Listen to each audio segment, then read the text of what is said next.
Sobat Maestro, sesaat lagi kita akan mendengarkan program Blog Airtime Kerinduan Segala Zaman bersama Advent Vision Media Ministry. Selamat mendengarkan. Yesus mau datang segera. Shalom para pendengar yang dikasihi Tuhan dimanapun Anda berada. Kita berjumpa kembali dalam program Kerinduan Segala Zaman bersama saya Dr. Grace Lantung. Para pendengar, program Kerinduan Segala Zaman adalah program yang membahas khusus tentang buku Kerinduan Segala Zaman, yaitu suatu buku yang diilhamkan Tuhan dan telah tercatat di Library of Congress sebagai buku biografi Yesus yang telah menjadi favorit. Dan dengan tuntunan Roh Kudus, kehidupan banyak sekali orang telah diubahkan melalui buku ini, karena buku ini khusus membahas tentang juru selamat kita, yaitu Yesus Kristus. Nah, para pendengar yang budiman, kita akan melanjutkan pembahasan kali ini bab yang ke-57 dengan judul Hanya Satu Kekuranganmu. Silakan Anda bisa menghubungi nomor telepon 0877 1616 1637. Saya ulangi nomor telepon 0877 1616 1637. Bila saudara memiliki komentar atau pertanyaan mengenai pembahasan pada saat ini. Dan saat ini saya sudah bersama narasumber kita, Dr. Alvin Rantung. Shalom Dr. Alvin. Shalom Dr. Grace. Demikian juga saya ditemani dengan Ibu Mary Nusawakan. Shalom Ibu Mary. Shalom Dr. Grace. Mari kita lanjutkan pembahasan bagian kedua, bab yang ke-57 dengan judul Hanya Satu Lagi Kekuranganmu. Silakan Dr. Alvin untuk ringkasan. Baik para pendengar yang dikasihi oleh Tuhan, sebelum kita mempelajari kebenaran firman Tuhan dalam bab yang ke-57 buku Kerinduan Segala Zaman ini, hanya satu lagi kekuranganmu, kita tunduk kepala, kita berdoa. Tuhan Bapa yang penuh kasih, pada saat ini kami memuji dan memuliakan nama-Mu. Oleh karena kami masih memperoleh kesempatan merenungkan dan belajar tentang tabiat Yesus yang begitu indah. Tabiat Yesus yang akan mengubah hidup kami walaupun kami masih hidup di atas dunia ini, dunia yang penuh dengan dosa, tapi kami boleh disucikan oleh karena firman-Mu yang membahas tabiat-Mu. Kami bersyukur Roh Kudus menuntun kami ketika tabiat Yesus yang indah, yang menggambarkan kasih Bapa, boleh menjadi pengalaman kami juga. Dalam nama Yesus kami berdoa. Amin. Para pendengar yang dikasihi oleh Tuhan, kita lanjutkan kembali pembahasan kita bagian yang kedua dari suatu topik, hanya satu lagi kekuranganmu. Setelah kita mempelajari tentang kehidupan, diskusi di antara orang kaya, orang muda, penghulu ini dengan Yesus, ketika itu sebenarnya Kristus sedang memberi kepada orang muda ini suatu ujian. Ujian yang sama juga telah diberikan kepada saudara dan saya pada saat ini. Yesus memanggil orang muda ini untuk memiliki antara harta surga dan kebesaran duniawi. Harta surga sebenarnya sudah dipastikan kepada orang muda itu jika ia mau mengikuti Kristus. Tetapi diri sendiri itu harus diserahkan. Kuasa kemauannya harus diberikan untuk dikendalikan oleh Kristus. Dan kesucian Allah ini ditawarkan kepada orang muda yang kaya itu. Orang muda ini akan mendapat kesempatan untuk menjadi seorang anak Allah, serta menjadi ahli waris bersama-sama dengan Kristus terhadap harta surga itu. Tetapi ia harus memikul salib dan mengikut juru selamat dengan jalan penyangkalan diri. Saudaraku yang budiman, perkataan Yesus Kristus sesungguhnya merupakan suatu undangan bagi orang muda yang kaya ini. Undangan juga bagi saudara dan saya. Dalam Yosua 24 ayat 15 dikatakan, pilihlah pada hari ini kepada siapa kamu akan beribadah. Pilihan itu terserah kepada kita masing-masing. Dan Yesus merindukan pertobatan dari kita semua. Yesus telah menunjukkan cacat di dalam tabiat kita melalui kuasa Roh Kudusnya dan firman-Nya. Dan alangkah besarnya minat Yesus dengan memperhatikan persoalan yang kepada seperti orang muda itu, dengan pertimbangan-pertimbangan pertanyaan cinta dirinya, juga pertanyaannya sama dan pergumulan yang sama yang sedang kita alami. Jika orang muda ini memutuskan untuk menurut Kristus, maka ia harus mentaati perkataan Yesus di dalam segala perkara, bukan hanya perkara yang ia senangi saja. Orang muda ini harus berbalik dari setiap rencana-rencananya yang tadinya penuh dengan cita-cita duniawi, dengan kerinduan yang sungguh-sungguh dan penuh kecemasan, dengan rasa lapar bagi jiwa. Yesus sedang memandang kepada orang muda itu, bahkan juga kepada kita semua, dengan mengharapkan bahwa kita akan menyerah pada undangan Roh Kudus. Saudara-saudaraku yang dikasihi oleh Tuhan, Kristus memberikan satu-satunya syarat yang dapat memberi peluang bagi kita untuk menyempurnakan tabiat kita sebagai orang-orang Kristen. Perkataannya merupakan perkataan yang dipenuhi dengan hikmat akal budi, meskipun tampaknya keras dan banyak tuntutannya. Seperti perintah Yesus katakan, pergi dan jual hartamu. Dalam menerima dan mentaatinya, terdapat satu-satunya harapan keselamatan bagi orang muda itu, bahkan juga bagi kita sekarang ini. Kedudukan yang tinggi di tengah masyarakat, harta yang sedang dipercayakan kepadanya, itu sedang mempengaruhi tabiat manusia kepada kejahatan. Karena cinta akan uang adalah akar dari segala kejahatan. Jika akar ini dipelihara di dalam hati kita, hal itu akan menggantikan kedudukan Allah dan kasih-Nya di dalam hati dan pikiran kita. Pendengar yang dikasihi oleh Tuhan, orang muda yang kaya itu mengerti segala perkara yang Yesus sampaikan kepadanya, dan ia menjadi gelisah karena ada sesuatu yang dia masih cintai lebih daripada Yesus itu sendiri. Kalau saja orang muda ini menyadari bagaimana nilai pemberian yang telah ditawarkan oleh Yesus kepadanya, maka sudah tentu ia akan mendaftarkan diri sebagai salah seorang pengikut Yesus yang paling setia.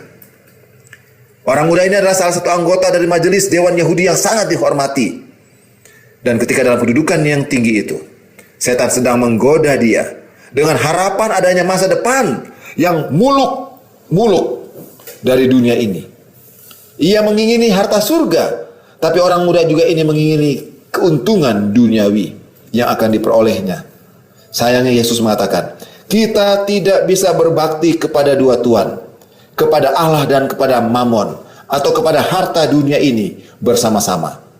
Jikalau kita mau berbakti kepada dua-duanya, kita hanya jatuh kepada satu hal. Kita hanya jatuh mencintai dunia ini. Saudaraku, perlakuan Kristus kepada orang muda ini adalah merupakan suatu hal yang sangat istimewa yang mungkin kita renungkan. Di mana pengakuan dari orang muda ini bahwa ia telah memelihara hukum Allah adalah suatu penipuan sebenarnya. Kenapa? Ketika orang muda ini menunjukkan bahwa kekayaan yang dia punya itu adalah merupakan ilahnya, ia telah melanggar ke-10 hukum. Ketika cinta diri, ketika keinginan diri yang ada dalam hukum ke-10 kita langgar, itu artinya kita telah melanggar juga hukum yang pertama, yang berkata, jangan ada padamu ilah lain. Oleh karena itu firman Tuhan mengatakan, jikalau salah satu dari hukum ini kita langgar, kita sudah melanggar kesemuanya. Saudara-saudaraku, 10 hukum Allah itu kekal, karena itu adalah hukum kasih.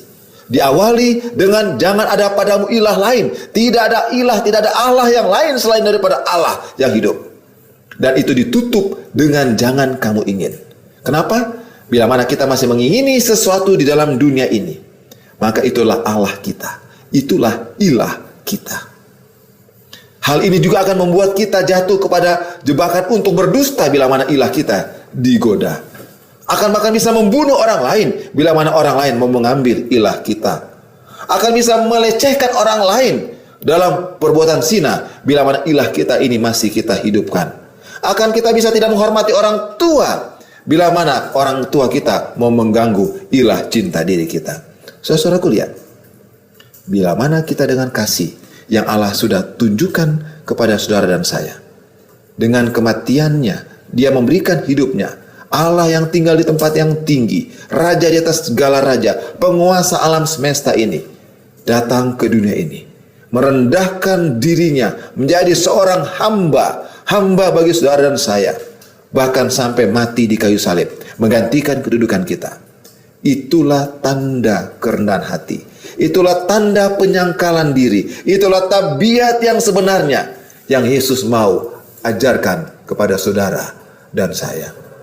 Saudara-saudaraku yang dikasihi oleh Tuhan, Hanya mereka yang mau bekerja sama dengan Kristus. Hanya mereka yang mau mengatakan, Tuhan, segala sesuatu yang aku miliki dan segenap diriku adalah milik-Mu, akan diakui sebagai anak-anak Allah.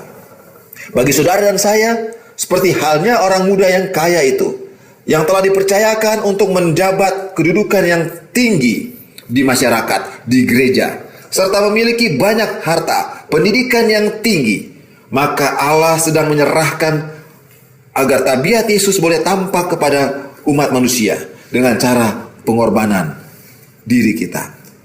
Dengan cara kita membagikan hal itu. Kekayaan yang Tuhan percayakan kepada kita bagikan kepada orang-orang miskin. Hikmat akal budi yang Tuhan berikan kepada kita dengan pendidikan yang tinggi, kita akan menuntun orang lain dalam pengenalan akan Tuhan. Dengan menjabat sebagai kedudukan yang tinggi, bukannya untuk memeras orang lain, tapi untuk menolong orang lain, memberikan jalan keluar terhadap masalah-masalah yang mereka punyai.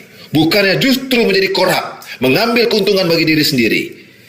Inilah tabiat yang Allah ingin tanamkan ke dalam kehidupan saudara. Melalui pelajaran yang kita pelajari tentang hanya satu lagi kekuranganmu. Biarlah Tuhan memberkati saudara dan saya. Kita akan datang kepada Kristus dengan penurutan yang penuh kasih, karena Yesus telah memanggil kita dengan kasih-Nya yang luar biasa. Amin. Terima kasih Dr. Alvin. Para pendengar yang dikasihi Tuhan, kekayaan, kedudukan, dan reputasi yang baik kadangkala menjadi ujian hati kita terhadap Tuhan. Jika kita rindu untuk mengikut Tuhan, maka kita harus menjadikan berkat-berkat Tuhan tersebut bukan sebagai hal yang terutama. Apakah hal yang sangat berharga dalam hidup saudara? Adakah Yesus telah menjadi yang terutama? Kami berharap pendengar masih terus bergabung dalam pembahasan bersama kami buku Kerinduan Segala Zaman bab yang ke-57. Jika saudara memiliki komentar, pertanyaan, dan permohonan untuk kami doakan, silakan Anda bisa menghubungi nomor telepon 0877 1616 1637. Saya ulangi nomor telepon 0877 1616 1637. Baiklah Dr. Alvin, Ibu Mary, mari kita lanjutkan diskusi. Saya memberikan komentar tentang orang muda yang kaya ini. Ternyata kalau kita baca di dalam bab ini bahwa Yesus sedang memberikan kesempatan buat dia memilih. Apakah dia mau memilih harta surga tetapi dengan penyangkalan diri, ataukah dia memilih harta dunia yang sedang dia miliki dan ternyata satu hal yang sangat dia cintai.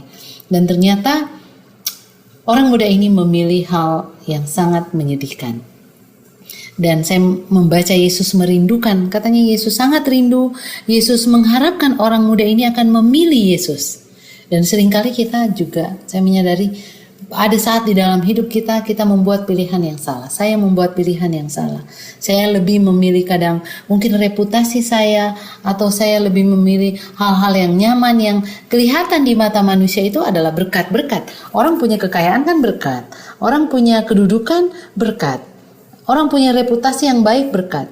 Dan seringkali kita sedang menjaga hal-hal yang kelihatan berkat agar supaya kita ini di mata manusia itu menjadi bernilai, menjadi tinggi. Tapi saya mendapat pelajaran yang besar dari apa yang dialami oleh orang muda yang kaya. Mungkin Dr. Alvin mau mengomentari hal ini.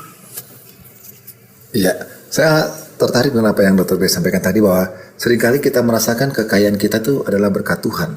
Artinya kita sudah betul-betul Tuhan diberkati. Ya, artinya kita betul-betul merasa kita ini umat Tuhan, ya kan? Tapi jangan lupa,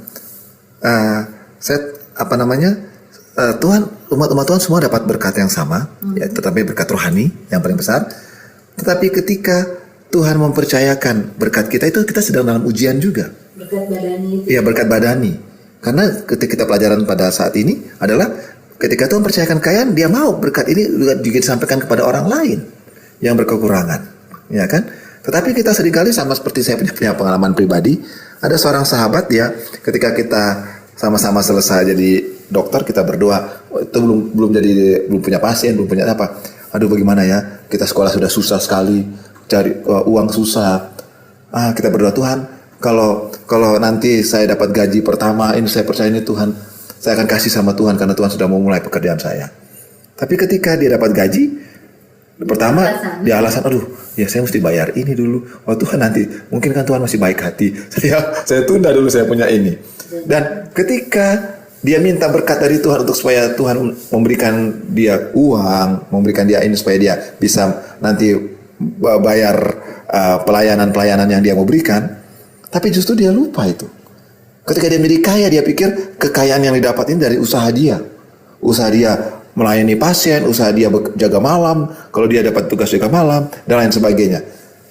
Dan kita akhirnya diskusi, ketika dia mulai komplain tentang segala sesuatu tentang Tuhan, saya bilang, jangan kamu lupa, bahwa ketika ingat kita berdoa pertama kali, bahwa kita minta dari Tuhan, ketika Tuhan sudah percayakan sama kamu, kita lupa, bahwa ini dari Tuhan. Kita pikir itu dari diri kita sendiri. Itulah manusia, itulah namanya cinta diri. Semua manusia dilahirkan dengan cinta diri. Itulah dosa yang telah berakar lama.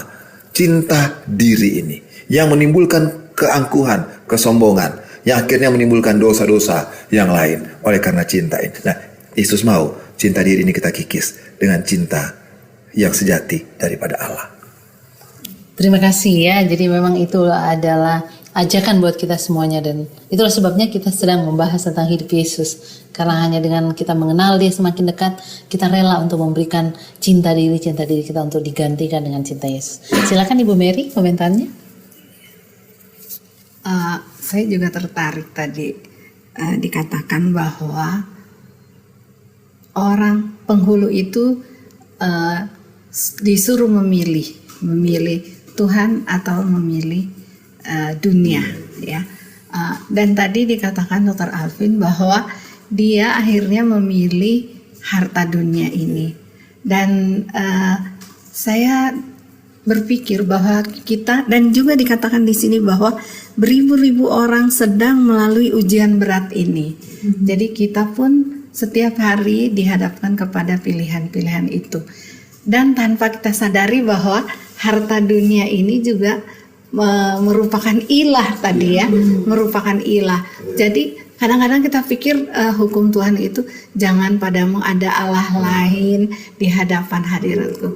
Kita pikir Allah lain itu kita sembah patung dan lain-lain. Ternyata harta juga itu adalah ilah gitu. Jadi kita juga seperti orang muda itu, kita tanpa kita sadari kita juga mempunyai ilah lain selain daripada Tuhan.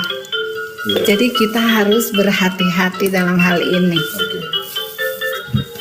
Oke, terima kasih banyak. Memang kadangkala tidak disadari atau seringkali kita tertipu dengan anggapan, nah kita kan nggak menyembah patung, jadi kita nggak punya. Padahal saya ingat ada satu pernyataan, setiap hal yang menjadikan Tuhan bukan yang terutama, bukan nomor satu, itu adalah ilah. Ya benar ya, seperti itu ya. Oke, terima kasih Bu Mary. Dr. Alvin, saya berpikir tadi, merenungkan tentang salah satu kalimat di dalam bab ini, yaitu penurutan kepada Allah oleh orang muda yang kaya ini sebenarnya adalah suatu penipuan.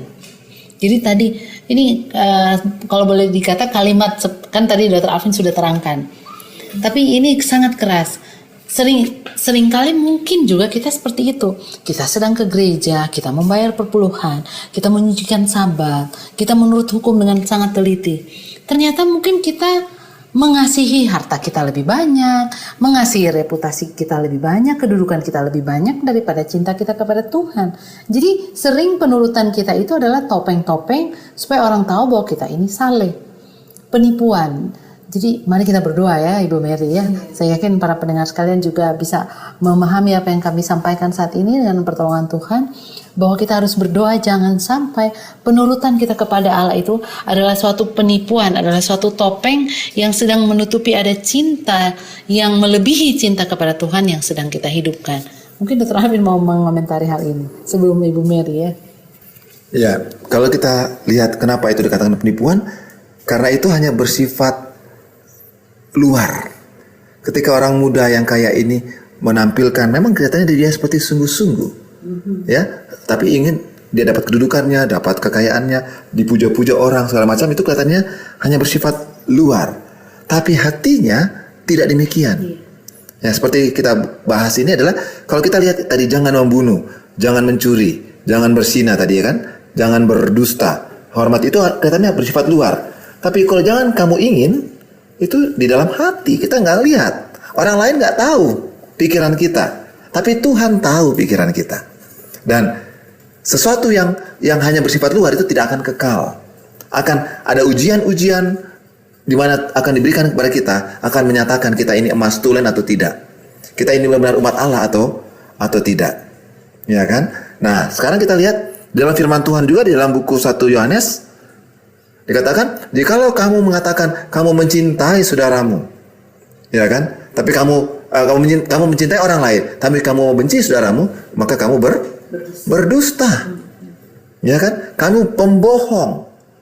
Seringkali kita di luar rumah kita jadi orang-orang munafik. Di luar rumah kita baik sekali. Orang lain puja-puja, tapi kita punya kelakuan yang buruk di dalam rumah kelihatan. Istri marah sama kita, suami marah sama kita, anak-anak marah sama orang tua marah sama anak-anak. Tidak ada kedamaian dalam rumah. Itu adalah kemunafikan. Dan justru orang yang munafik ini dalam buku Matius pasal 7, ketika mereka berkata, Tuhan, bukankah kami bernubuat demi namamu, kami menyembuhkan demi namamu, kami melakukan kebaikan demi namamu. Tapi apa kata Yesus? Enyalah kamu sekalian pembuat kejahatan. Kenapa? Karena kamu orang-orang munafik, orang-orang pendusta, pembohong. Terima kasih. Banyak hal yang penting ya, bab yang pendek tapi ada banyak. Ada satu hal lagi mungkin sebelum Ibu Mary yang terakhir dalam diskusi kita tentang sering katanya kita sudah merasa kita sudah berkorban bagi Yesus. Seperti anak muda yang kaya ini, dia rasa pengorbanan hartanya itu terlalu besar. Dan kita suka, Tuhan saya sudah berkorban waktu, sudah berkorban harta, sudah berkorban tenaga, saya sudah berkorban. Tapi kita harus merenung lebih jauh. Benarkah kita sudah berkorban? Mari kita lihat apa yang Yesus sudah korbankan buat kita. Hidupnya sendiri, kealahannya, dia menjadikan dirinya dalam kehinaan seperti kita. Karena dia mau menjangkau. Jadi jangan pernah merasa bahwa kita sudah berkorban bagi Yesus. Ya benar. Bu Mary, silakan yang terakhir. Iya, saya juga setuju hal itu. Dan saya ingin baca ajakan dari Kristus kepada kita di sini. Bila para pengikut Kristus mengembalikan miliknya kepada Tuhan, mereka mengumpulkan harta yang akan diberikan kepada mereka ketika mereka mendengar perkataan, baik sekali perbuatanmu itu, hai hambaku yang baik dan setia. Masuklah dan turutlah dalam kebahagiaan Tuhanmu. Dan ini adalah suatu perkataan Yesus yang tentu kita sama-sama rindukan ya, untuk dengar apabila Tuhan datang nanti menjemput kita. Terima kasih banyak, sangat menarik diskusi kita, tapi sayang sekali waktu kita sangat terbatas. Terima kasih Dr. Alvin, Ibu Mary juga. Para pendengar yang dikasihi Tuhan, Juru Selamat menawarkan kepada kita untuk mengambil bagian bersama dengan Tuhan dalam pertumbuhan tabiatnya dan kebahagiaan melihat jiwa-jiwa sesama manusia yang diselamatkan. Itu adalah kebahagiaan Juru Selamat. Mari para pendengar yang dikasihi Tuhan miliki kuasa Yesus yang akan mengubah karakter kita untuk menjadi seperti Yesus dengan mempelajari hidup Yesus bersama kami dalam membahas buku Kerinduan Segala Zaman. Kami berharap pendengar sedang mendapatkan berkat melalui pembahasan kali ini dan teruslah bergabung bersama kami. Jika saudara memiliki komentar, pertanyaan, bahkan permohonan untuk kami doakan, silakan Anda bisa menghubungi nomor telepon 0877 1616 1637. Saya ulangi nomor telepon 0877 1616 1637. Untuk mengakhiri pembahasan kita kali ini, Dr. Alvin akan memberikan kesimpulan dari bab yang ke-57. Pendengar yang dikasihi Tuhan, ketika pertanyaan guru yang baik, dan Yesus mengatakan hanya satu yang baik, yaitu Allah saja. Artinya, Allah dengan tabiatnya yang sangat mulia itu, hanya Dia satu-satunya yang baik, yang siap akan diberikan kepada saudara dan saya, yaitu tabiatnya, kerendahan hatinya, kelemah lembutannya, kasihnya, kesabarannya. Biarlah saudara dan saya akan bisa memiliki tabiat Yesus dengan pengalaman yang indah yang kita sudah pelajari pada saat ini. Kita tunduk kepala dan kita berdoa. Bapa di surga, terima kasih. Kami memiliki Allah yang baik. Tidak ada yang baik selain daripada Engkau. Dan kebaikan-Mu adalah menolong kami memiliki tabiat-Mu. Dan biarlah kami dalam berbagai problema kehidupan kami, di dalam jabatan-jabatan yang Tuhan sedang percayakan, kekayaan-kekayaan harta uang yang Tuhan sedang percayakan kepada kami untuk pegang, bahkan kedudukan-kedudukan tinggi yang Tuhan lagi percayakan kepada kami, bahkan sampai persoalan-persoalan kehidupan setiap hari, di dalam rumah tangga kami, di dalam pekerjaan kami, di dalam pergaulan sosial kami, di dalam pendidikan kami, dan di dalam perekonomian kehidupan kami setiap hari. Kami tidak perlu khawatir, karena kami memiliki Allah yang baik. Jadikan kami sabar, rendah hati, dan lemah lembut dalam menghadapi semua persoalan kehidupan kami, karena janji-Mu yang indah bahwa Engkau beserta dengan kami. Terima kasih ya Tuhan, kami berdoa dan mengucap syukur dalam nama Yesus. Amin. Para pendengar yang budiman, kami berdoa semoga berkat dari Yesus telah menjadi bagian para pendengar sekalian, dan kami rindu untuk bertemu kembali pada pembahasan selanjutnya, bab 58, Hai Lazarus, marilah keluar. Kiranya Tuhan memberkati kita semua adalah doa dan harapan kami. Sampai jumpa. Sobat Maestro, Anda telah mendengarkan program Blog Airtime Kerinduan Segala Zaman dari Advent Vision Media Ministry. Terima kasih atas kebersamaan Anda. Tuhan memberkati. Yesus mau datang segera.